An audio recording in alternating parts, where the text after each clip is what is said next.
Okay guys, and welcome to the fifth video in this mini-series for Unit 1.5, which is Theory of the Firm. This is the second last video and it's nice and short on monopolistic competition, so I suppose we'll just get straight into it. Okay, so Firm B operates in a monopolistically competitive market. The following diagram illustrates the marginal cost, average revenue, and marginal revenue curves it faces. The diagram is not drawn to scale. Okay, I mean, that's fine. So the very first thing is asking us here is, state two characteristics of monopolistic competition. Now, I've just put four here, okay? So one of them is low or zero barriers to entry. So nothing to stop you or I setting up our own firm in this type of industry. Many firms in the industry, loads and loads, producing similar products, which is I'll come to down here. The firms are small relative to the size of the industry, so they have a tiny amount of market power, but not a huge amount. Okay, so we would expect a monopoly to have a much steeper and as such much more elastic demand curve. Okay, and then product differentiation exists. And this means that firms have some ability, because they have put a difference about their product into the minds of the consumer, because their consumers are like, oh no, these are the good ones, I'll buy the good ones, just because we've branded it and packaged it in a certain way. That gives certain amount of brand loyalty, and that allows firms to increase their price without quantity demanded falling to zero. Okay, so I have said all of that. Now, excellent. So on to the next one. Right. Firm B's short-run profit or loss, Firm B's short-run profit or loss at the profit maximizing level of output. Well, what profit equals, okay, is quantity times average revenue minus average cost. Now, there are many ways we could find this, but this is just the one that I'm going to use here. Well, the first question is, what is the profit maximizing level of output? And we know that it occurs where MC crosses M or. So we say, okay, that's the point that we start with. We go down here and we realize that at this quantity, 350 units, that's the quantity where MC equals M or. That's the quantity where the profit is maximized, the most profit or the least loss. So then what we do is we go up from there and touch, in this case, the demand curve, and we go straight across and we see that the price is 16. We also go from this quantity up to the average cost curve and across, and we see that the price is 20. Okay? Sorry, that's a lie. Excuse me, the average cost is 20. Well, not a lie, it was a mistake. I don't know why I had to use such emotive language. Now, so therefore, using these things, and I'll go again with the diagram, okay? So the quantity we produce is 350. The price, which is average revenue, is 16. And the average cost, the cost per unit, is 20. So 350, 16, and 20. 350 is the quantity, 16 is the price gotten from going from that quantity up to the demand curve and across, and then 20 is the average cost, okay? Now what we've got here is 350 times what? Well, times minus 4, which equals minus, in dollars, 1,400. Now what this actually means is the firm is suffering a loss of $1,400. Now, you should have been able to see that because the average cost curve is above the average revenue curve at that quantity. So, if average revenue is greater than average cost, supernormal profits or abnormal profits, okay? If average revenue equals average cost, then we've got normal profits.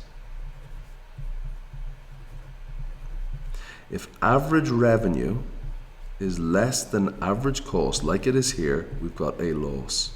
Okay, and that's what we've got, guys, in that scenario there. Okay, well done. Now, as I said, this is rather short. Now, I will be referring back to that diagram. Okay, so using the diagram, and I will be literally using it in the explanation, explain how long-run equilibrium was reached. Right, the losses of $1,400 incurred will force some firms to leave the industry. That's the first thing. This means that each firm in the industry faces less competition and each consumer in the industry has less choice. This reduction in consumer choice causes the demand for the output of the firms remaining in the industry to rise. So this is one of the firms in the industry. We're assuming they're all suffering a loss. This is one of the firms in the industry. And then a few firms leave. And I'm just going to be replicating the demand curve, okay? Then a few firms leave. Well, what do? Well, what happens? Well, the consumers that were buying that firm's goods are now buying this firm's goods. There's a bit of a bit of product differentiation, but still that's what they're doing. Okay, so that shifts out. And then, well, actually no, so all I'm saying is, as firms leave, the demand curve, which is the average revenue, A or 2, shifts upwards, because consumers that like a similar good, there's product differentiation, they're close but not perfect substitutes. So consumers that like a similar good will start to say, okay, well, the firm that supplied me or that I bought from is closed down. I'm going to try a few other ones. And basically that shifts the demand curve up. Okay. Now, I have said that this reduction in consumer choice causes the demand for the output of the firms remaining in the industry to rise. This causes an outward shift of the demand curve for the firms remaining in the industry, and then the outward shift in the demand curve will cause the price that firms remaining in the industry can charge to rise. Well, let's have a look if that's true. Well, if that's true, which it is, we go up from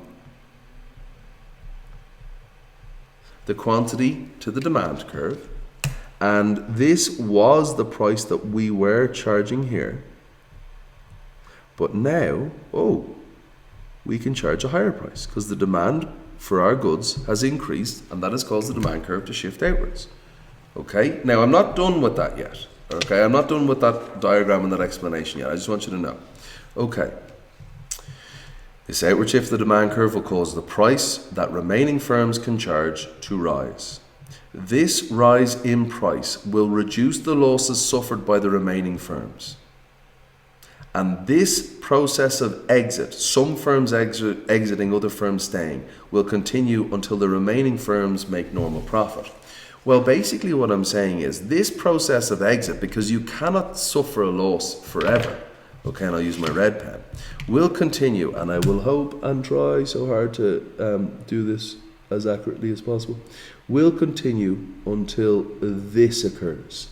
Now I want you to see at this quantity, the average revenue is tangential. It touches on one point only, the average cost. And I said to you is that if average revenue equals average cost, we've got normal profit. So the kind of condition for monopolistic competition is MC equals M or and AC equals A or. Because here's MC equals M or and there's AC equals A or.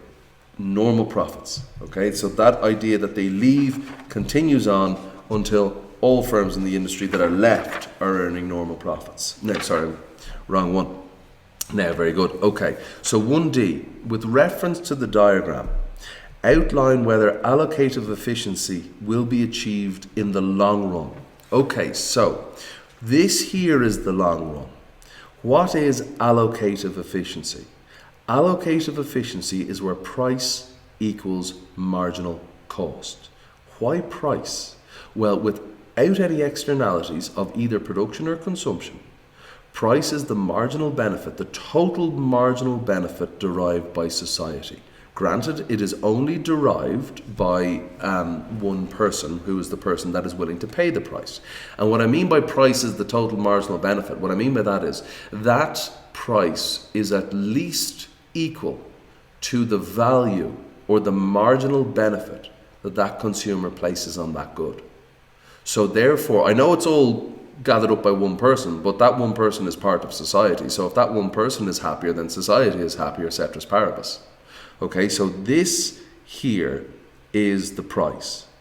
But I think you can agree at this quantity, boop, and across the 7, that is the marginal cost.